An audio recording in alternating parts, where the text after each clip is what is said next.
Ryan from Municipal Waste, and you're looking at hornsuprocks.com. I knew that. I didn't have to check it.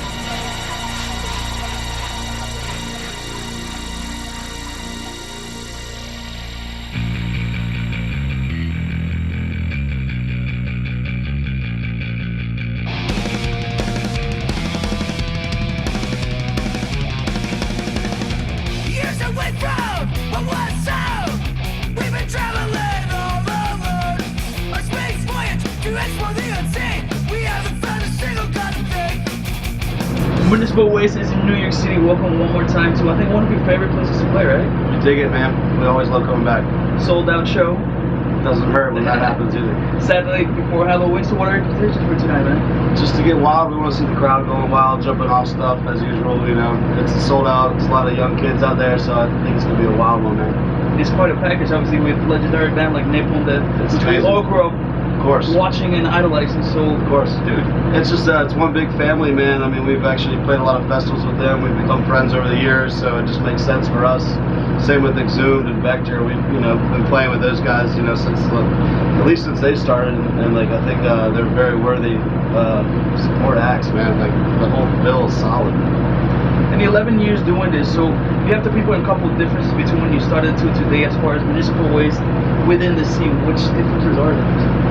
I think we were drunker a long time ago. I still try to maintain a little bit, but I mean, it's kind of like a machine now, man. I mean, we used to kind of make it up as we went along. We get up there, I think we'd even play songs twice and kind of make up stuff on stage. So now we're just like hammering out. We got 5 albums to go through, so it's a lot of material. So we try to give everyone like a good spectrum of everything we've done when we go up there.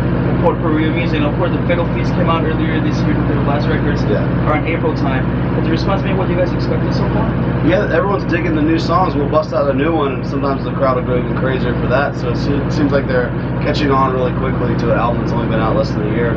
So we kind of scattered a few new ones throughout the set, and they've been all hits. So it's been good. And which of those songs for you guys are the favorites to play on the live performances? We just brought out Idiot Check from the new album. That's been cool, and the song Fatal Feast itself, we did a video for, like a space sci-fi horror video. We've been busting that out with the intro, so the lights drop and the intro starts, and people already know what it's going to be. So kind of hammer that one through. I mean, it's been going over really well.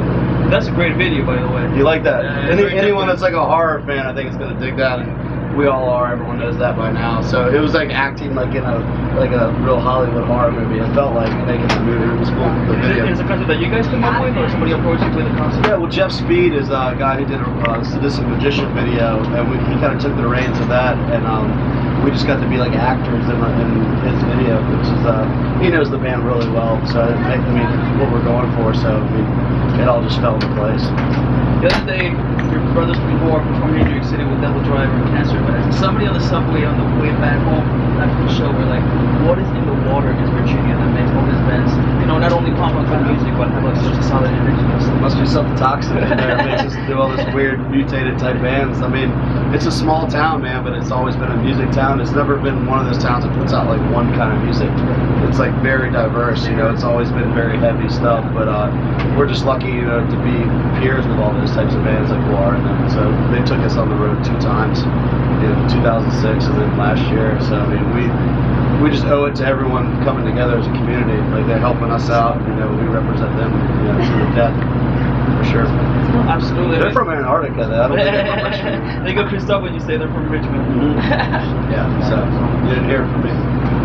Now, what's the agenda for this tour? Obviously, you're just starting it, so first obviously you don't focus on finishing this badass tour, but after this... Well, this tour just started. This is the second date. It ends in the Bahamas on the Barge to Hell cruise, which is a heavy metal cruise that goes from Miami to the Bahamas. I don't know if anyone's going to survive this thing. It's like a heavy metal boat. I mean, they'll probably sink, man. I don't know. We got to play 2 shows. I don't know if it's going to happen. We'll see. 2 different days, correct? Yeah, definitely. It's just like a weird metal vacation in the paradise, basically. Are you guys gonna make it back, or are you gonna stay down That's what I don't know, man. I don't know if we're gonna make it back, man. That's how we end off our year. we've been out on the road all year, so it's been quite a hectic one. But we knew it was going to be like this, and you know, we've toured ever since we started, so this is what we're made for. You know. And it's a curse and it's it's a blessing in disguise. Really is. This bus is a blessing. We got a cool bus now, man. I mean, we've done a van for 12 years straight. You know, it's time we get a little bit comfortable, man. So if you're going to be hitting the road, this is the blessing. So we feel very privileged to have something like this. You know, she's getting all the living room over here. It's not trashed yet. It's only been one day. We've only been here one day. It still smells good, I guess. We got a little entertainment system.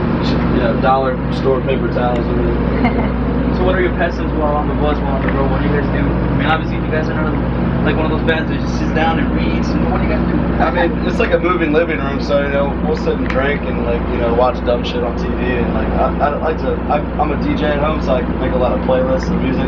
The music you're hearing tonight in the club is like something I put together. Oh, cool. It's all across the board, from like AOR to heavy metal to punk, like, you know, even shit like I've made up like songs will come on, like joke songs I made, and like the people are like, what the hell is this? And so if you hear something weird, it's because of me, probably. And now you guys know. Yeah.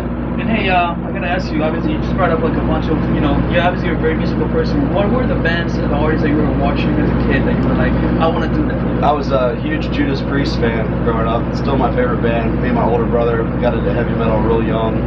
And just like from Sabbath to Priest and then getting into Slayer and more heavier, faster stuff kind of made me want to play guitar. And I delve into like super obscure, like new wave or British heavy metal and like old like movie soundtrack stuff. I'm all across the board, just a music fanatic. I collect records. I have a huge record collection. I spin vinyl, like DJing and stuff. So it's like I'm just immersed with music at all times. I mean, there's really not much else time for anything else in my life. Right. But yeah. How old were you when you got your first guitar? Shit, man. I was actually 18 when I got my first guitar. I got a bass when I was 13. So I've actually played bass way longer. Most people don't know that, really. And what guitar was that? The shitty Stratocaster. I played on the first 3 Waste records with it. So I'm left-handed, so I never had to have a cool guitar. Now I got these MW guitars in the shape of the logo that I designed that I think, you know, for left-handers out there, just make your own guitar. That's what I did. And let's talk about your rig. Obviously, you just mentioned the MW guitar. Who made that for you guys? The original one was made by a guy named Andy Strangio out in LA, and under Strangio Guitars. I still have that one. This thing is like a heirloom quality. Plays great. I just got Fernandez to endorse me, and they're making them now. And the new guitar I'm playing tonight is the MW made by Fernandez. So I haven't really played that one very much, so we're debuting it on this tour. Oh, cool. And as far as your, you know, the rest of your rig, what do you use? I use Marshall cabs always. You can't, you know, go wrong with that. You know, the 1960, the old ones with Celestian speakers, and then I run a Mason Boogie triple rectifier, but I have a couple secrets that I do to it that I can't tell anyone about. No, of course, it's your sound. yeah. So yeah, it's not just that, there's some secret weapons in it. And it's great that you said you picked up your guitar when you were 18. The guitar, because some people say you're too old to start music. You're never too old to start music. Nah, man. Well, I mean, I picked up a bass at 13, you know, so the guitar, I kind of just moved on to it just for songwriting purposes. Like, you know, it's hard to start a band as a bass player, and I still consider myself a bass player more than a guitar player, but people, whoa, really? It's like, yeah, that's, you know, the 4 strings is easier.